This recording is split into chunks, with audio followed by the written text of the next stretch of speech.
Welcome to Rudetunas Arcade. I'm your host RT, and today we're going to be taking a look at Mega Man 1. As iconic as Mega Man 1 original was, believe it or not, back in the 80s, it actually flew under the radar and was not noticed really until its successor, Mega Man 2, came out.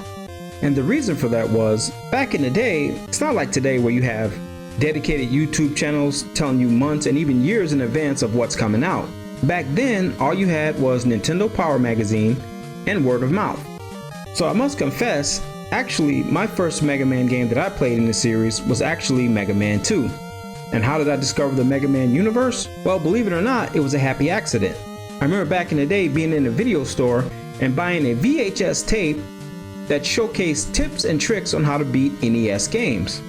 Yes, VHS. Back in the day, that was actually a thing, how you got to learn about video games. And on that VHS, it highlighted Mega Man 2 and a host of other games that were popular at the time. I'm going to leave a link below in the comments that you can definitely check out, and on it, I highly recommend looking at the channel.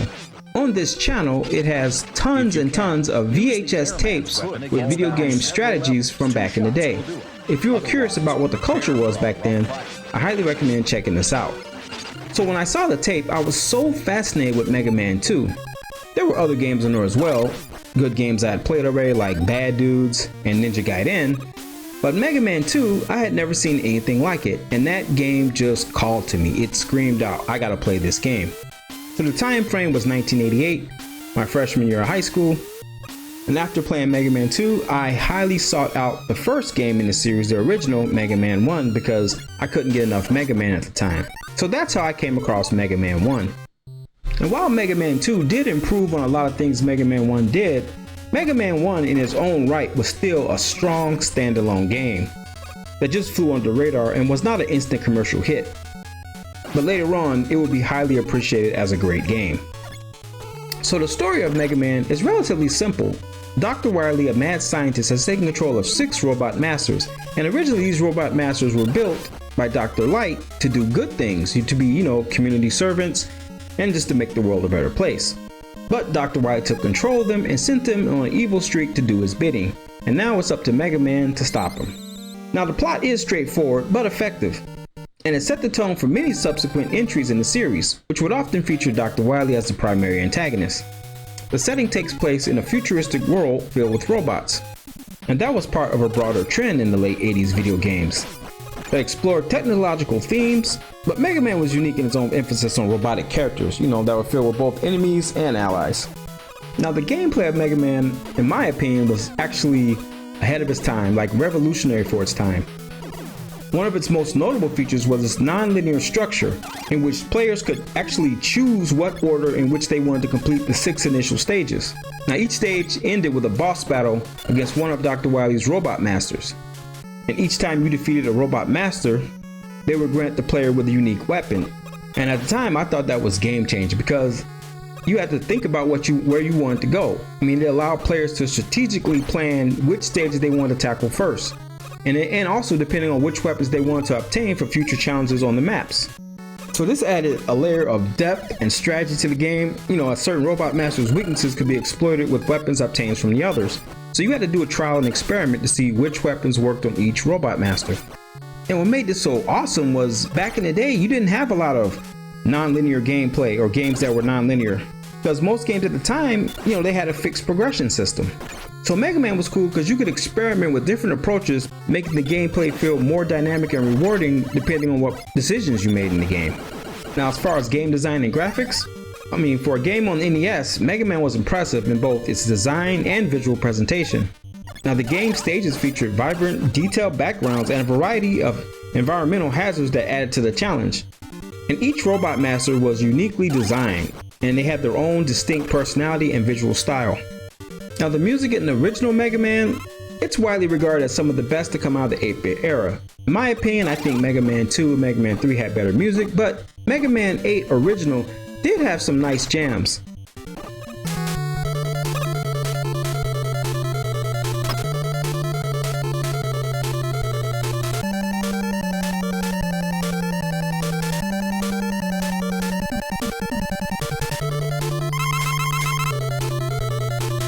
Now I did just play this game recently. I haven't played it in a while. It's been a couple of years since I played the original Mega Man.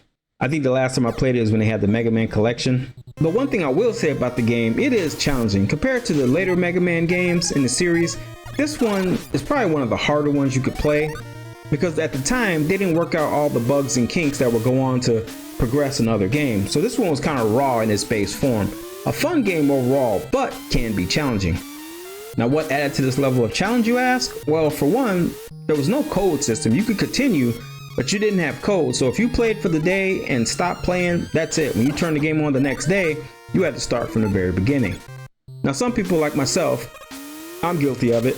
You would turn your Nintendo on, you'd play the game and get to a certain spot when you didn't have saves, and you just leave it on overnight and just play it the next day.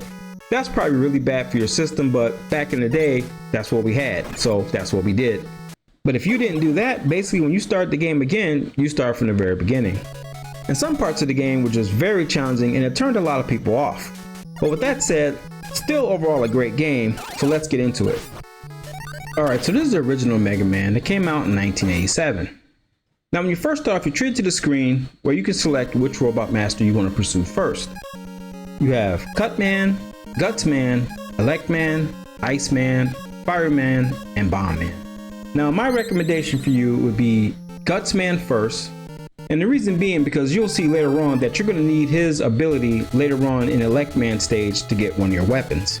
But you can pick him in any order that you want, whatever's comfortable for you. But I'd recommend Gutsman being first. In this one I elected to go with Cutman, Electman, and then Gutsman, so that was kind of out of order, but you can do whatever you like. So let's take a look at the stages. So first off, you got Cutman stage, and it's pretty straightforward. And the main enemies you have on this stage are these turrets that open and close and fire a barrage of shots at Mega Man. And they're not too bad. All you gotta do is avoid the shots and just take your shots when you can. You'll also come across these things that go back and forth. Now I don't know all the names of all the characters. I remember playing the Game Boy version back in the day and they actually gave you the name of all the enemies when you beat the game. But for now, that's been a long time. I can't remember what they're called, so I'm just gonna give you a description of what I think the enemies are. So basically you got a lot of these things that fly back and forth, not really a big threat on his stage. And you got these things here with these eyeballs and these little propellers on their head. I think they're called bumpies or something like that. I can't remember the name. And then you got this thing in a lot of stages too. It's like a big telephone on a plunger that just kind of hops in the air, and it takes a lot of shots to kill that thing, so I try to just bypass it. Another thing you're going to notice also is in the transition stage between the boss and the regular stage. In this version, you actually had enemies inside those little tunnels. Now the successor games to this, they didn't have that. It was just a clear shot from you go through the transitional tunnel for the boss. It was really nothing in there, but in this original game they actually had enemies in there. So for me playing Mega Man 2 first and coming back to Mega Man 1, I actually have a good comparison of what was there and what wasn't there. So this was one of the changes that Mega Man 2 did. And our first Robot Master we have is Cutman, and he's not too tough. Basically the main thing we do is Cutman is kind of get in his face and then kind of keep shooting at him and keep him at a distance, and he's going to jump over you. The main thing you have to worry about in this game in particular is getting hit by the Robot Master himself more so than the attack. So just keep shooting him and run underneath him and you should be just fine. Another plus with this game when you're fighting Robot Masters is the fact that this was one of the few games, if it might be the only game, if my memory serves me right, that when you actually hit the boss with an attack, they actually take pushback damage. So they're actually, when you hit them, they actually have pushback animations when they get hit. So that actually helps in this game. Next up, we're going to go to Electman stage. And at the beginning, Electman stage isn't nothing too crazy. You're just climbing ladders and shooting enemies. You got to make sure you get the jump on these enemies before they get started. Once they get started, they're going to start taking damage, so you want to shoot them as soon as you can. Also in this stage, we're introduced to the disappearing blocks that are infamous in Mega Man games for the NES. So here they're not too crazy, they're pretty simple and straightforward. But this is kind of our first introduction to those blocks. And there's only a couple of parts in Electman stage where you got these jumps you got to do, but nothing too crazy. And once you get to this part right here on Electman stage, you want to make sure you got Gutsman's weapon so that we can push these blocks out the way. Or if you have Electman's bolt, you have to come back to the stage anyway to have it, Electman's weapon. Then you can just blow these things away. But this is your magnet beam. You definitely want to get this before you complete the game. You're going to need it anyway for certain parts. But right now I don't have it, so we'll come back to that. But yeah, and this is why I said in the earlier part of the video, do Gutsman stage first. One thing to be mindful on Electman stage is you want to try your best to avoid these energy shots that come across, these electric bolts, because they pack a punch. So when you fight Electman, you want to use Cutman's weapon. That's the weapon he's weak against. Without it, you can beat Electman with a regular shot, but it's very hard because he moves around very sporadically, and these bosses were kind of rough around the edges. They weren't like, you know, more controlled like, you know, the Robot Masters would be in later games. They're just kind of wild, these guys. So, and they hit like a truck. So make sure that you have the right weapon for the robot boss when you get to him. So next up on this walkthrough, we're going to go through Gutsman stage. So moving forward at this point through the game, the Electman's weapon is going to be the best weapon you use. Think of it as Metal Man's saw blades in Mega Man 2. Basically, each Mega Man game had a go-to weapon that you primarily use throughout the game, and in this game, it's Electman's weapon. Now, one thing to note, another reason, remember how I said Mega Man 2 kind of took off in the States first before Mega Man 1, even though Mega Man 1 was out first? It's because the level of difficulty. Now, if you played this game first before playing anything else and knew what was beyond, you know, the great things that came once you progressed in the game, you'd be turned off immediately by hard parts like this. Now, this is probably one of the harder parts that turned off a lot of gamers back in the day, was Gutsman stage and these platforms, okay? Because platform jumping, I mean, we had Mario back in the day, but platform jumping was still, and platform gaming in general was still kind of a big deal. And this one was kind of unforgiving. Now it's a very short section, but you keep dying over and over, it would turn gamers off. Now, one thing to note with Mega Man 1, it was synonymous for having a lot of parts in the game that were just real hard to navigate. I mean, obviously now we're much better prepared for things like that, and we have a lot more patience. But back in the day, a level of difficulty like this could turn somebody off and make them just not want to play the game anymore.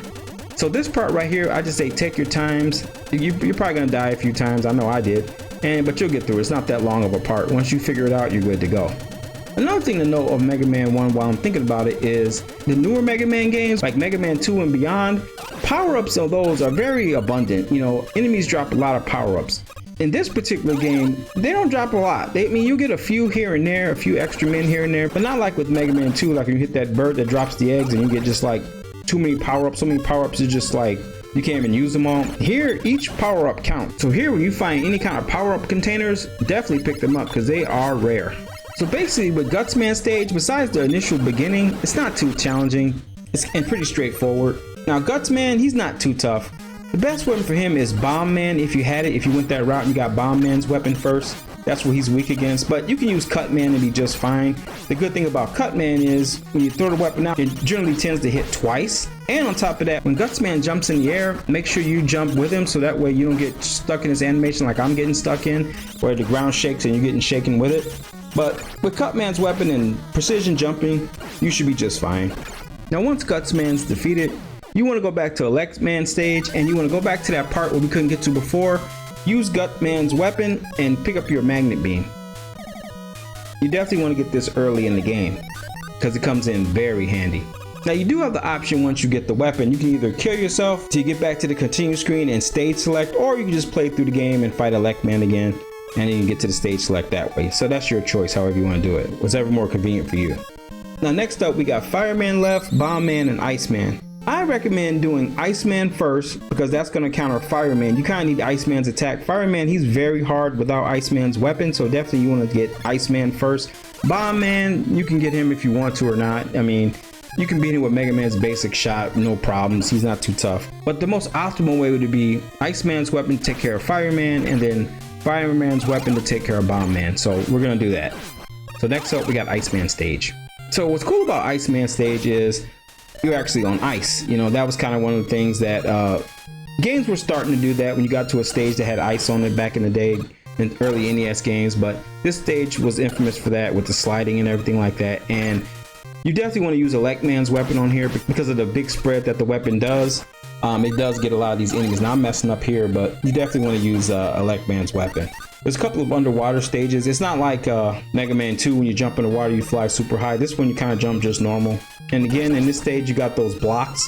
Now if you have the magnet beam, you can actually bypass all this by using your magnet beam. But these block patterns aren't too hard, so you can do that and save some of your energy. Like right here would be a perfect example. I'm going to use the magnet beam real quick. But yeah, and it just makes it a little more convenient. But you could actually figure out that pattern if you wanted to and save some energy. But I figure we got the weapon, might as well use it. Also right here is another place you definitely want to use your magnet beam when you're flying across these face things, because they're very unpredictable and they're shooting at you with, it's not like the other ones where they just kind of float in more modern games. These actually shoot from their sides, and they can actually knock you off the platform, and they're very unpredictable as they fly around. They don't go in any kind of regular pattern, so your magnet beam would be very nice to use right here.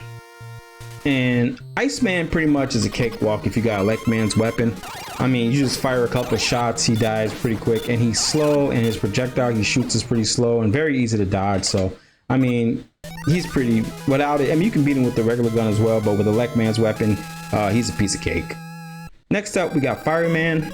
And I think for the time, Fireman stage was very innovative because you had, you know, you could use Iceman's beam, and you kind of need Iceman's beam for this level. You can do it without, but with the beam, it makes it a lot easier because you can freeze these fire columns and use them as to get to higher levels of elevation. So this stage is a lot easier with Iceman. And I feel like what's cool about this is the fact, what makes Mega Man 1 stand out, and basically in a class by itself, is at the time, this wasn't really heard of to have, you know, weapons to actually, you know, a certain weapon to make a certain stage easier. I mean, Mega Man 1 just did a whole lot of innovations on the NES at the time. One thing to note in Mega Man as well is when you get hit, it's pretty unforgiving if you're on a ladder, because you get hit and then you go through this invincibility frame sequence where you can't grab onto anything, you're kind of invincible. And lots of times you can fall to your death that way. So be very careful. And they kind of corrected that in the more modern Mega Man games. But with this one, I mean, you could fall to your death pretty easy by getting hit while you're on the ladder. So just be careful when you're climbing ladders in Mega Man 1. Outside of a few jumps though, Fireman stage really isn't that hard. Just gotta be careful. This is probably one of the ones with more chances you can fall to your death, only because there's more enemies on the screen. But overall, the level's not too challenging. And the battle with Fireman, it's pretty straightforward. You get Iceman, and you guys just kind of have a shootout, you know, good old Western shootout. You can try to avoid his fire shots, but they're really hard to dodge because they come out so fast. They're kind of sporadic when they come out, and they actually leave a trail of fire when they come in certain spots. So just keep shooting. Don't try to waste your time dodging. If you got Iceman's attack and you got full energy and he has full energy, just have a good old shootout and you're going to win. So that's it with Fireman. And finally, we got Bomb Man, and his stage isn't nothing too crazy. There's not a whole lot, you can fall, but it's not a whole lot of like hard jumps under or anything like that. It's just basically dodging these things that come out of the ground and explode. Also, you got this humanoid looking robot with a shield, and he shoots at you. He takes a lot of damage, so you actually got to hit him quite a few times, but he's nothing too crazy. So you got that on this stage. These bombs that fly across just explode. So you just gotta time your jumps and, you know, have the timing of the enemies on the screen, and you should get through this stage with no problems.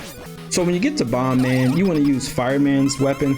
It takes not a whole lot of damage, but that's the weapon he's weak against. The main thing with him is, what makes Fireman's weapons good is when you fire it, it puts this ring of fire around you, and you just use that to touch Bomb Man and hit him with it.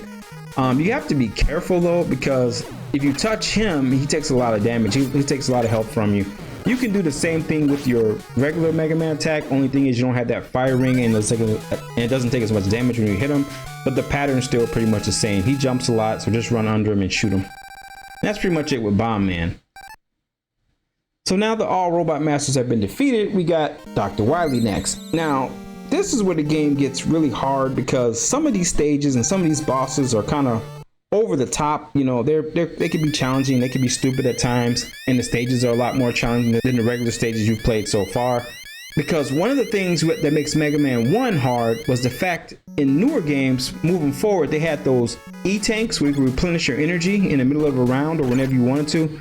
Here you didn't have that. So if you took damage, and you got to remember that energy power-ups weren't there as well. I mean, they weren't as abundant. So lots of times you get to a boss, you only got half your energy, and these bosses hit hard, and it sends you back. They still have the checkpoints in the stages where you can go back halfway, but even then, I mean, the damage on this game was a lot higher than, you know, the newer Mega Man games would be. So you have to be kind of careful when you're traversing the stage.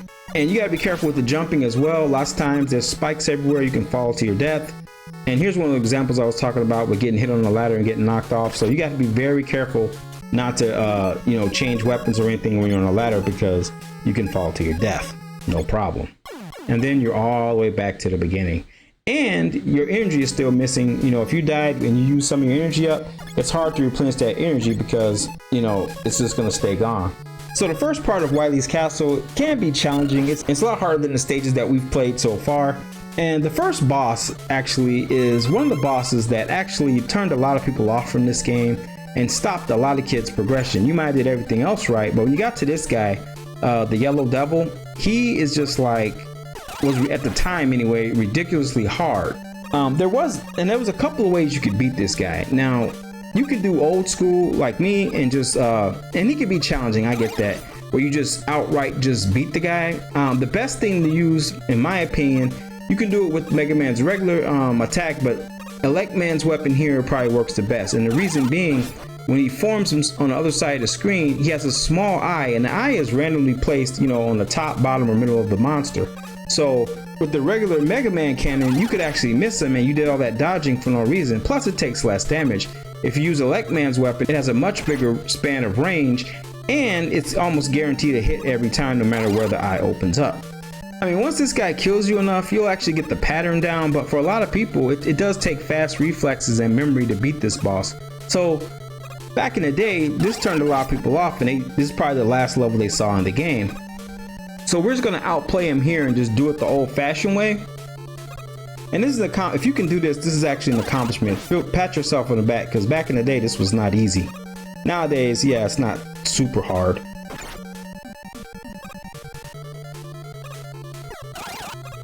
But back in the day, it was a challenge.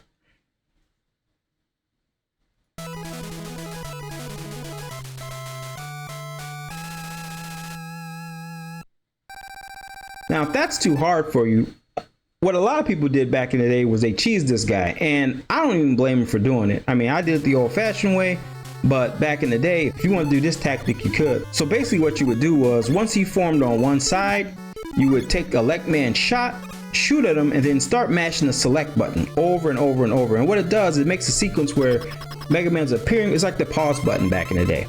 And it makes a sequence where Mega Man just keeps becoming invincible and kind of glitching the screen. And what it does, when the electric beam is on the eyeball of the monster, every time you pause the game, it registers as a hit. So essentially you shoot him one time, but you just keep hitting him with the same electric bolt, and it glitches the game to where it keeps hitting the monster and he dies. So basically one shot essentially kills him.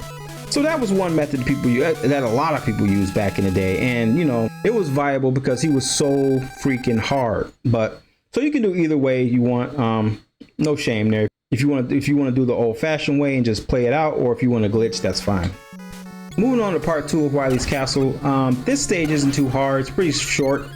Basically jumping across these platforms, shooting these bunties or whatever they're called, and you just use Elect Man's weapon. You should be just fine. Once you get here, there are holes in the ground, so be mindful of that. And you do revisit a couple of the robot masters. They're not too tough because at this point you should have all the weapons that actually damage these people.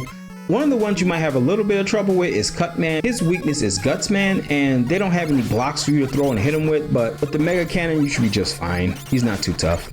And here again, you'll encounter Elect Man, and all you do is just use Cutman and make quick work of him. He's not too bad. Now the next boss, he can be pretty challenging as well.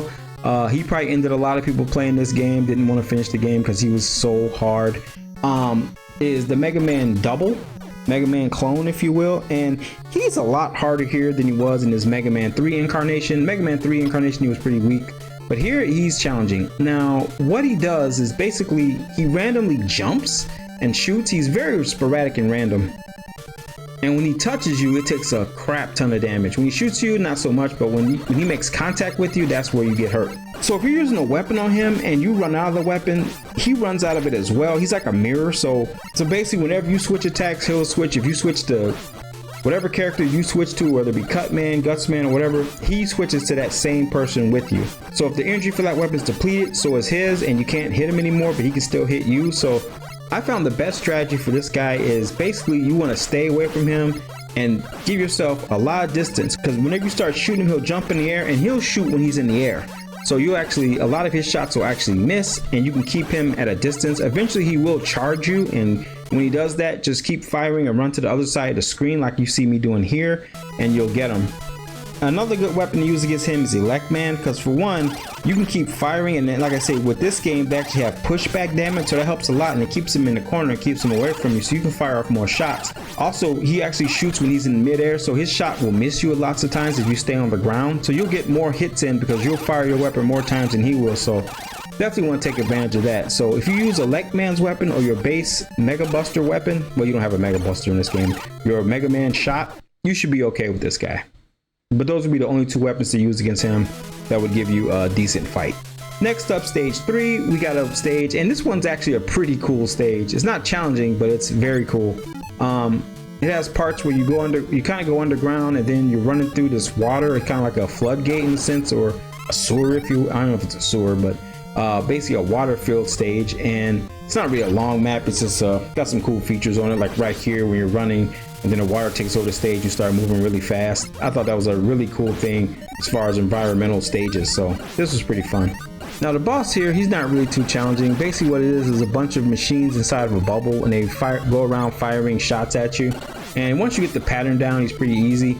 Do not use Elect Man's weapon like I did here. That's kind of a mistake, because when you do Elect Man's shot, it destroys these bricks, and that's what you're going to need to. That's what really his weakness is.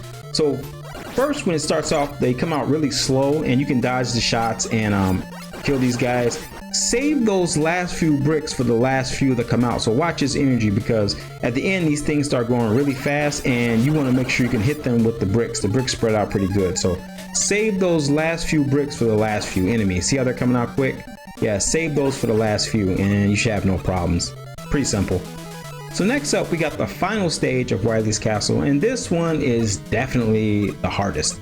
The reason being because it's one of the longer stages. It has a lot of places where you can fall, and like I said, damage is high in this game, so lots of times you'll be well worn down before you get to the final boss. And make sure on this stage you conserve a lot of energy for your weapons, because you're going to need them. There's really not a whole lot of replenishing energy on this stage, so you want to make sure you're very careful when you use it.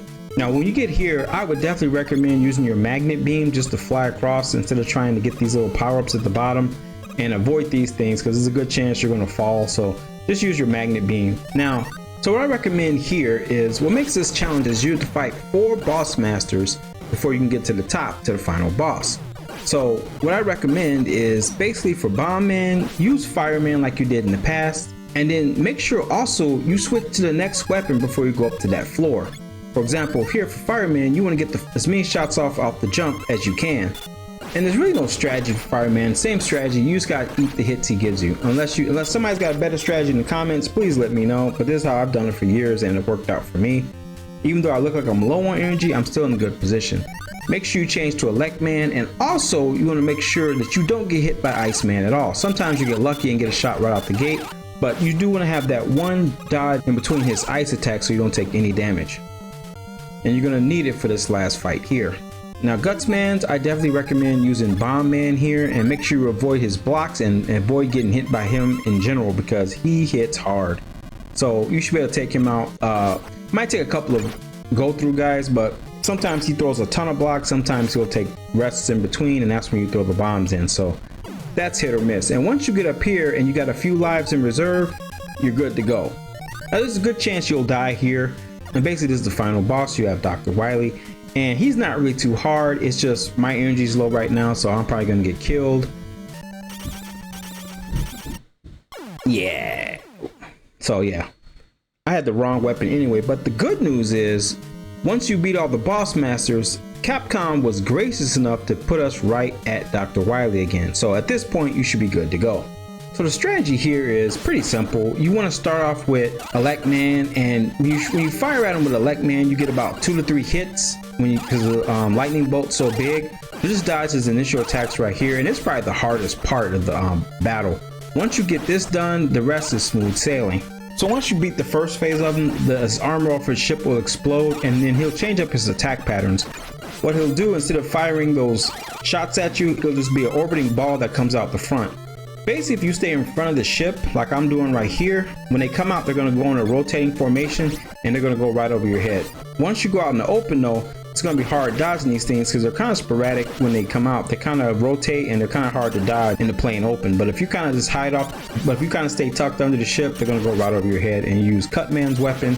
And that's pretty much it, because Cutman usually does 2 hits and the weapon clears a large area. So every time you throw it, you're going to get a hit. And that's pretty much it, guys. That's the end of the game. Dr. Wily's on the ground like normal, begging for his life and forgiveness. And Mega Man goes on to save the day. So that's our game pretty much. If you want to see the ending, I don't want to spoil the ending for you guys. If you want to look the ending up online, you can. Let me know in the comments. I mean, I don't know if I want to include the endings here or not, because I don't want to ruin it for nobody. But you can find the ending on this online anywhere. Plenty of people have the ending for it. Pretty short. But overall, I think Mega Man 1 was highly influential in, you know, the format of rock, paper, scissors with the characters and each robot master having their own dedicated stage dedicated to them. The attention of detail of, you know, weapons being strong against certain bosses, and the variety, and just the fact that the game was non-linear, where you could pick which stage you wanted to play in the game and you can progress as you wanted to progress. That was actually a big deal back in the day, because like I said earlier, a lot of games had pretty much a set format of how you played it, but this was one of the games that broke away from that and introduced us to, you know, Super Mario did it as well with platforming and environmental stages, and this one did the same thing with you know, in a different setting where you could pick where you wanted to go, and they just did a really good job. Like I said earlier as well, it didn't get the love it needed at the beginning because it was kind of overshadowed, and I think a lot of it maybe had to do with the box art. I mean, people saw the box and saw that thing. If you look at the box art, that's an infamous joke where it does not look like Mega Man, and it really doesn't do it justice and explain what the game is like. So that's it for Mega Man 1. But what I do want to do with this is have a 4-part series covering Mega Man 1. We did that today. We're going to have one for Mega Man 2, Mega Man 3, and then the 4th installation of the video is going to be the showdown between 2 masterclass games, Mega Man 2 and Mega Man 3, arguably the best in the series, and we're going to compare the two, take a deep look, and see which one was the better game. And with that, there's really no wrong answers because they're both masterclass Mega Man games, but in my opinion, one of them shines just a little bit brighter than the other. So stay tuned for those. And please rate, comment, and subscribe, as it helps the channel, and that way you don't miss any future gaming videos or gaming insight on this channel. And with that, guys, take care of yourself, protect your inner peace, God bless you, and we'll catch you on the next one. Thanks for watching.